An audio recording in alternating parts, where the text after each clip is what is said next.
할렐루야. 오늘은 잠언 13장 20절부터 21절의 말씀을 가지고 지혜로운 자와 동행이라고 하는 제목으로 말씀을 증거하겠습니다. 성경 봉독합니다. 잠언 13장 20절. 지혜로운 자와 동행하면 지혜를 얻고 미련한 자와 사귀면 해를 받느니라. 21절. 재앙은 죄인을 따르고 선한 보응은 의인에게 이르느니라. 아멘. 인사말 할까요? 지혜로운 자와 동행하며 삽시다. 아멘. 튀르키예 이스탄불에는 진귀한 보물들을 볼 수 있는 루카프 궁전이 있습니다. 그곳에는 무려 86캐럿이나 되는 다이아몬드가 있는데 숟가락 다이아몬드라는 별명을 갖고 있습니다. 이 다이아몬드를 우연히 발견한 어부가 보석성에게 숟가락 몇 개를 받고 팔았다는 데서 유래된 말입니다. 명품의 진가를 알지 못한 어부였습니다. 예수 그리스도는 그 어떤 보석과도 비교할 수 없는 귀한 다이아몬드보다 위대한 보석입니다. 내 안에 계신 주님을 존귀 여기며 감사하며 살아갈 수 있을 때, 예수님의 진가를 알게 될 때 예수님과 아름다운 동행을 하게 됩니다.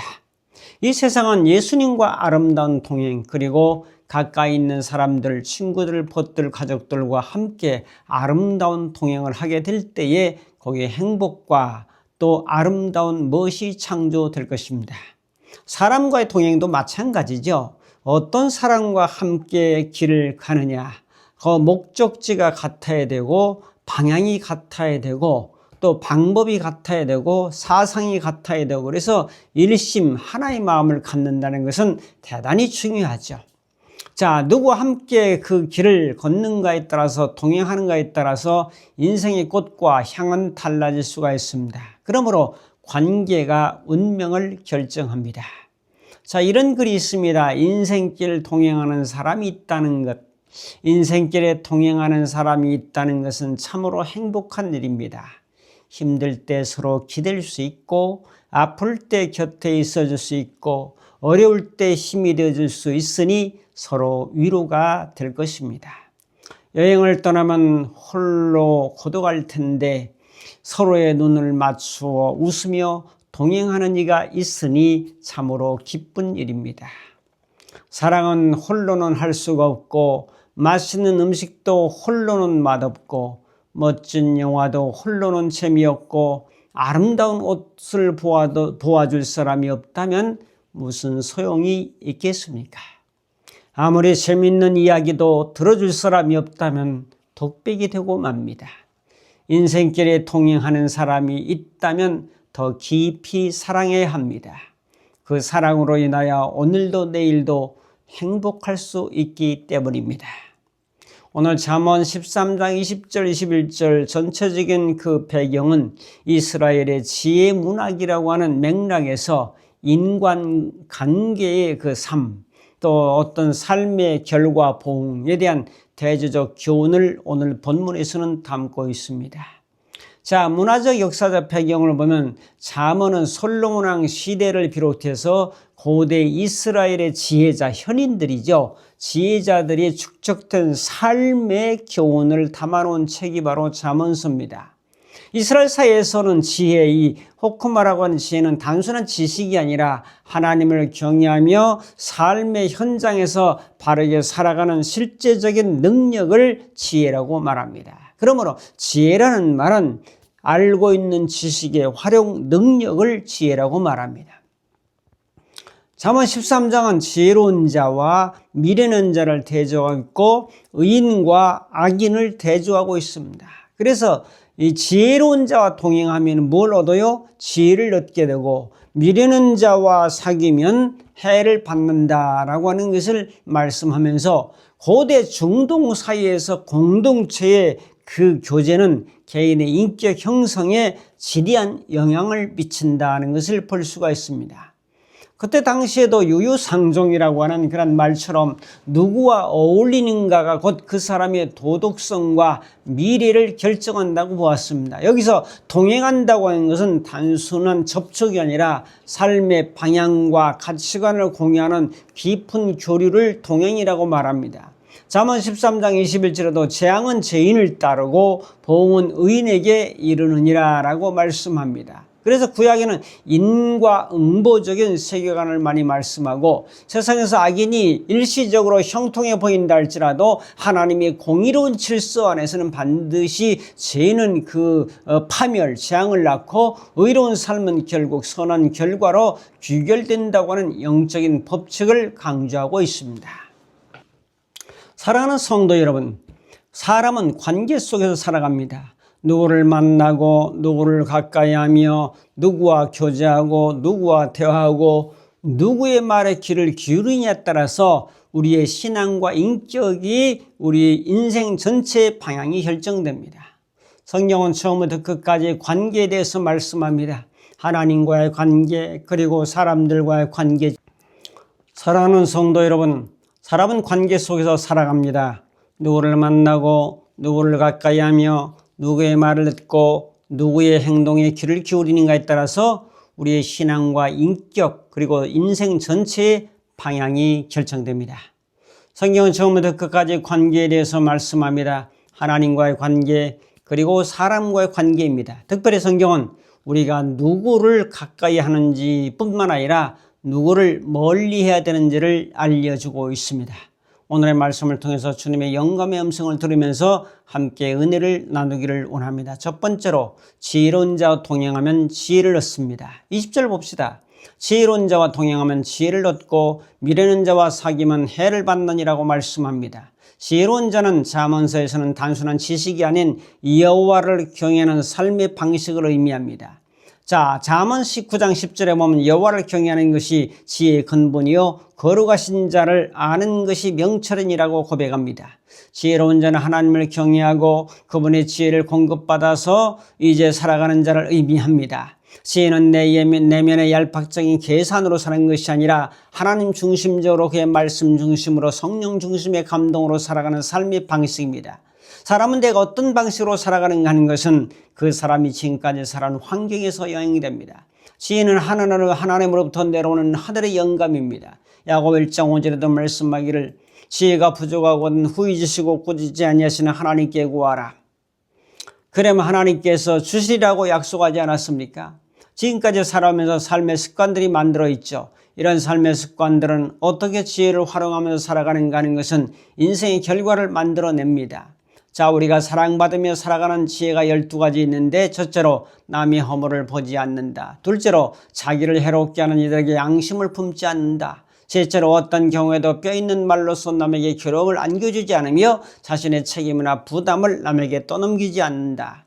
자, 넷째로 남의 부도덕한 행위를 기뻐하는 것이 부덕한 행위 그 자체보다 나쁘다. 다섯 번째로 남을 도우면서 자랑해서는 안 된다. 여섯 번째로 면전에서 비난받더라도 성내지 말고 능히 자신을 다스릴 줄 알아야 된다는 거죠. 일곱 번째로 자비와 연민을 개발한다. 특히 가까운 사람들의 고뇌를 위로하는 데 눈을 뜨고 자주 접촉하는 사이일수록 화내고 신경이 날 기회가 많기 때문에 조심해야지요. 여덟 번째로 만약 사람들이 그들을 나쁘게 말하거든 오로지 자신을 들여다보라. 그들이 틀렸다면 그들을 무시해버리고 만약 그들이 맞다면 그들에게서 배워라. 어느 쪽에든 화낼 필요는 없다는 말이 있죠. 아홉 번째로 타인이 잘못 행동해서 무엇이 정확한지를 지적해 주었는데 그들이 따르지 않는다면 그쯤에서 그대로 내버려 둬라.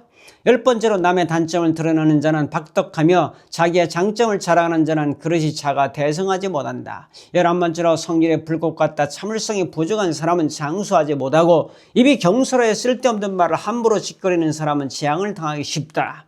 12번째로 남을 물속에 끌어들이려면 자신도 물속에 들어가야 하는 것 같이 남을 중상모략하여 해를 입히는 자는 자신도 망하게 됩니다. 여러분, 자, 지혜자 동행하라고 했는데 동행은 걷다 동행하다는 원래 뜻으로 지속적으로 같은 목표를 향해서 함께 길을 가는 관계를 동행이라고 말합니다.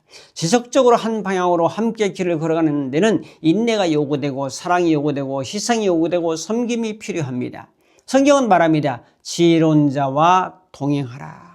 지혜로운 자와 동행하라. 그러면 지혜를 얻는다고 했습니다. 하나님에게서 얻는 지혜가 있고 또한 사람에게서 얻는 지혜가 있지 않습니까? 우리는 하나님의 지혜도 공급받아야 되고 사람들에게서도 지혜를 공급받아야 됩니다. 가족들의 지혜를 모아야죠. 친구들에게 마음을 털어놓고 상담하면서 지혜를 얻어야 되죠. 또한 전문가에게 상담하면서 부족한 부분을 이제 상담하며 지혜를 공급받아야죠. 내가 살아가면서 부족한 지혜는 다른 사람들로부터 공급받으라고 내가 부족한 부분이 있는 거 아니겠습니까? 자, 동시집에 이런 글이 있어요. 진흙이 지닌 향기의 비밀.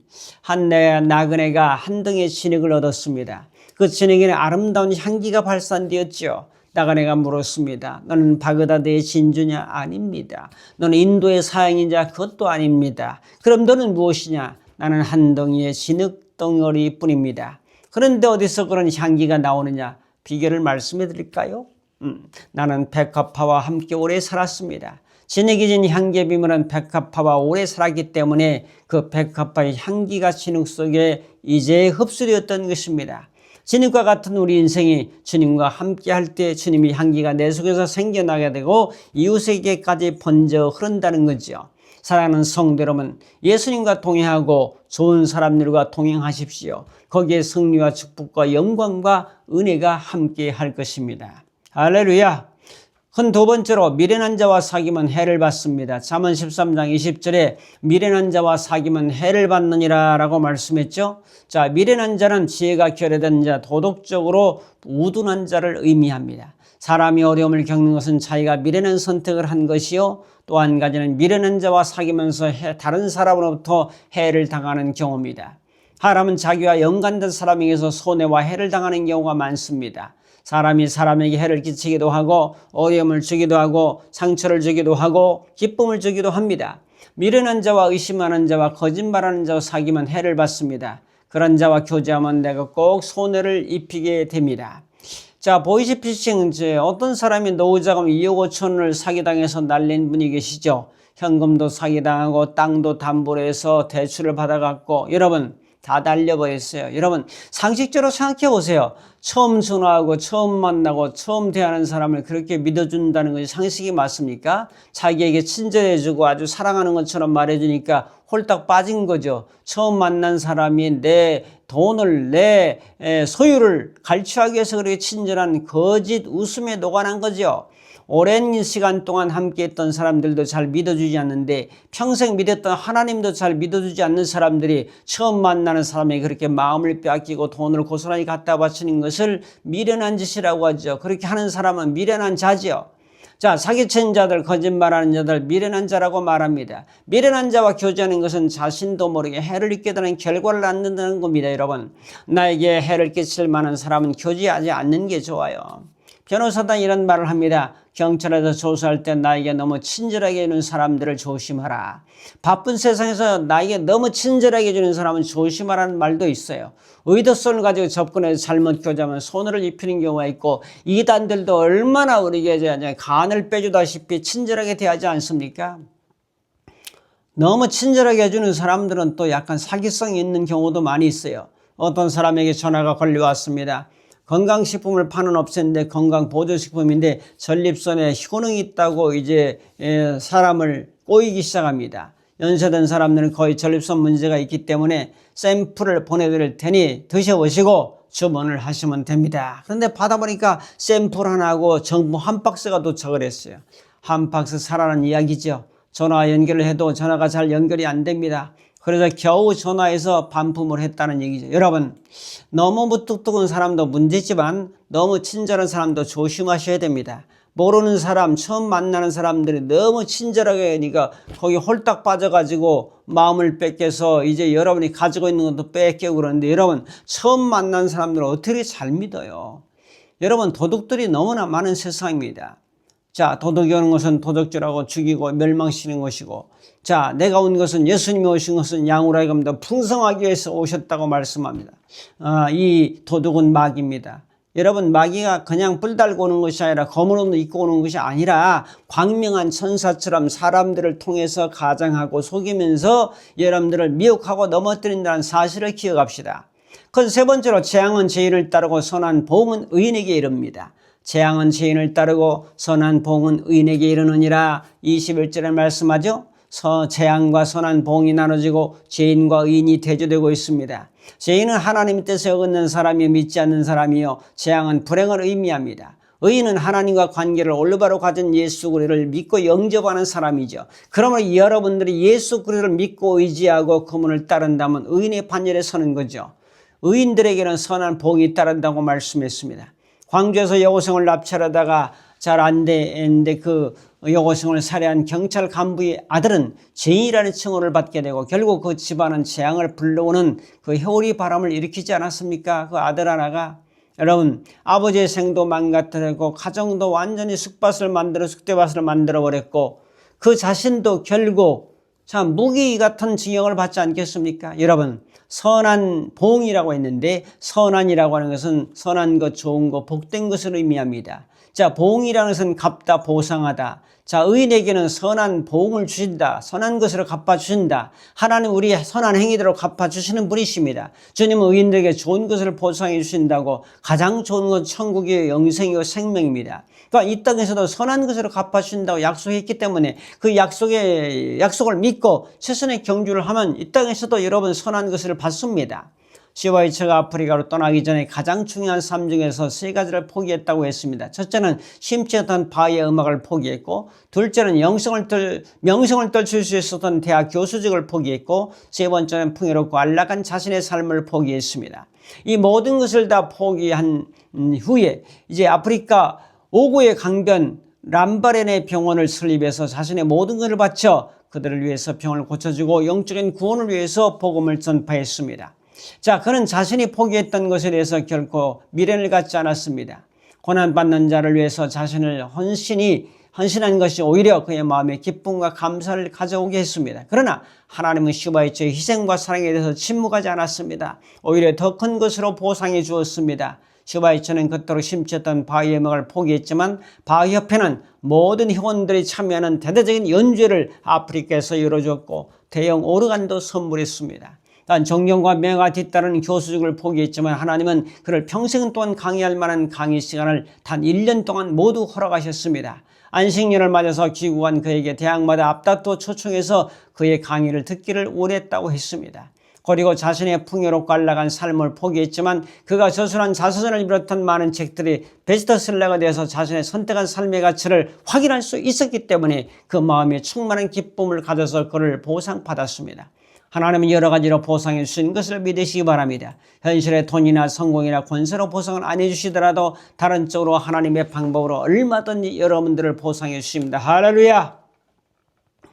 결단 및 적용합니다. 사랑하는 성도 여러분, 지혜자와 동행하면 지혜를 얻습니다. 미련한 자와 사귀면 화를 받습니다. 여러분들은 누구와 사귀게 됩니까? 정말 진정 나의 좋은 친구들 예수 그리스도와 그리고 이 땅에 지혜자들이 많이 있는데 좋은 가족들, 친구들, 또 지인들, 교인들 많이 있는데 그런 지혜자와 동행을 하고 또한 이제 미련한 자는 배격을 하고 그렇게 해서 살아가는 삶이 진정 참된 복된 삶이라 지혜자와 동행해서 지혜를 얻고 활용해서 의인의 삶을 살면서 복을 받아 누리는 삶을 살아가시기를 축복합니다.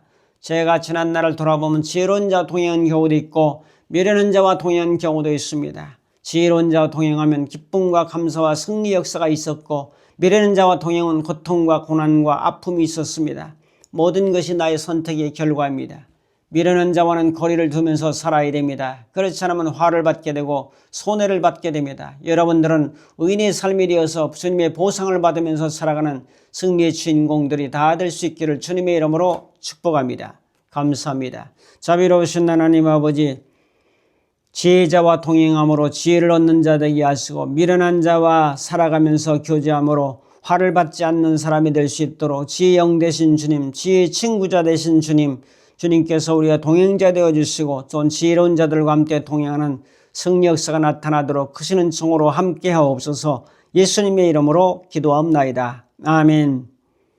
이제는 예수님의 은혜와 하나님의 사랑과 성령님의 교통하심이 지혜로운 자와 동행하면서 승리의 삶을 살기를 결단하는 모든 심령들 머리머리 위에 저들의 가정과 섬기는 교회와 민족과 전 세계 위에 이제부터 영원토록 함께 있을지어다. 아멘.